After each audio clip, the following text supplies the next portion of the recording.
dan ada teman-teman juga yang menjadi korban fisik maupun material yang terjadi di. Saudara, berikut ini adalah pernyataan kami dari Al GMPG Mansur merasa sangat prihatin dan memberikan mengucapkan terima kasih lah kepada teman-teman semua karena hingga saat ini teman-teman awak media masih bersama-sama dengan kami. Selanjutnya nanti kita akan konversi pers saja dan kita akan menguraikan apa yang menjadi pikiran-pikiran GMPG kepada publik. Kebetulan di sini juga sudah ada beberapa senior-senior dari Partai Golkar untuk memberikan pandangan sekilas saja. Tapi yang pada prinsipnya dari GMPG tetap akan melakukan komunikasi dengan teman-teman media, termasuk juga tadi yang sudah mendapatkan menjadi korban pemukulan, ada properti yang dirusak milik teman-teman media. Dari GMPG akan bertanggung jawab dan akan menyelesaikan apa yang sudah terjadi di insiden tadi.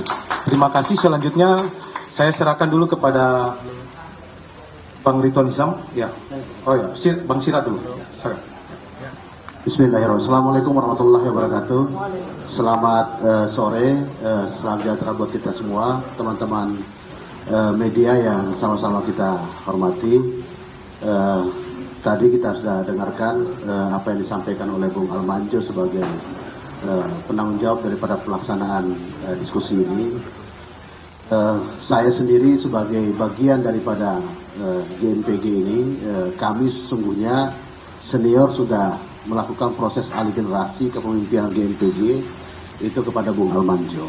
Tapi ini menjadi tanggung jawab moral kami sebagai senior, sebagai inisiator GMPG sebelumnya.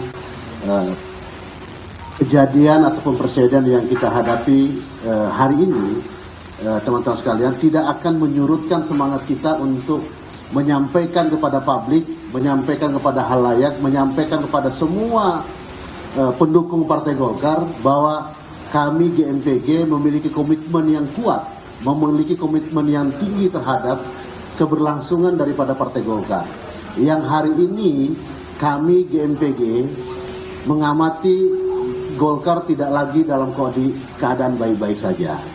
Nah, untuk itu diskusi ini dilaksanakan dengan tema selamatkan Partai Golkar menuju kemenangan Pileg di 2024. Ini menjadi tanggung jawab moral kita semua. Memang kami sadari GMPG itu bukan organisasi struktural di bawah Partai Golkar, tapi ini adalah kumpulan daripada anak-anak muda Partai Golkar yang cinta terhadap partainya. Jadi kalau kita bicara tentang Partai Golkar,